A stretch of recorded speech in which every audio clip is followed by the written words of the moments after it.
Hi, I'm Julia Perdiguero, a programmer on Streets of Fortuna. Today I'll show you how fixing a seemingly simple bug in a complex game can prove to be a tricky multi-step process with unforeseen consequences. As you might know, our game will have a lot of non-playable characters, or NPCs, moving around the city and doing stuff. Our bug journey starts when we realize that NPCs were struggling to fill their vessels with water at public fountains. When NPCs would have the task of filling their vessels from a fountain, they would succeed at getting to the vessel, picking it up, sometimes even going to a door, opening it. But then when they try to find a fountain to go to and get the water, that part would fail. And we see them act confused and just drop the vessel.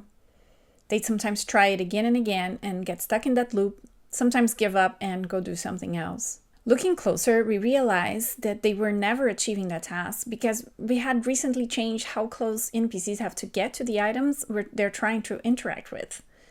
You see, if an NPC tries to grab a bottle from a table while standing really far from the table, for example, it looks really bad. So we made sure NPCs got closer to items before they interacted with them, which worked for most cases. But fountains are larger objects. Here you can see the navigation mesh in blue, which is the area accessible to all characters as they're walking around. You can also see a fountain where characters would try to get water with their vessels, and its central point selected. This is what's considered the position of the fountain. Because fountains are pretty big objects, the distance of its central point to the navigation mesh is larger. And it's also larger than what we had calculated to be the acceptable distance from an item a character should be at in order to interact with it. So we found out that the reason the bug is happening is that NPCs cannot calculate a position on the navigation mesh where they could walk up to in order to interact with the fountain or any larger object. In order to fix this, we calculate a position around the fountain instead of trying to get to its central point, which makes a lot of sense and success. NPCs could now walk up to the fountain, but then they failed to actually get the water. More investigation, and this time we found that the system checks separately for the destination position for walking and for executing the action. So we needed to use the same logic on both. Oops, at least this one was easy. All good again?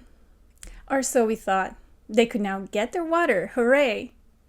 But immediately after, they dropped their vessels and not confused, which made us devs confused as well.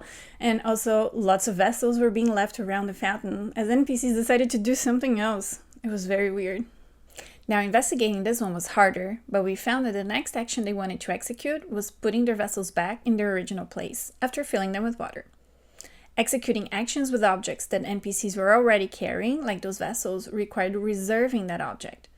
But as they're already holding the vessel, reserving it failed, because the vessel was in use by that same NPC. So the fix now was to make sure that we weren't trying to re-reserve for the same NPC that already had it. And this time we really did fix it. So that's how fixing a bug that was an unforeseen effect of a valid change took 3 iterations. And throughout the process, we remember to validate the changes in different situations, and also with the player character, as a lot of the logic that applies to NPCs also applies to the player character and needs to be checked for both cases. As the simulation and the city get bigger and more complex, debugging problems is more complex too. That's why we put some time into making debug tools that help us diagnose and fix problems, like the labels on top of the characters you're seeing as they're getting different goals to accomplish and execute different actions. Thank you for watching. Wishlist Streets of Fortuna on Steam now, and follow our channel for more news.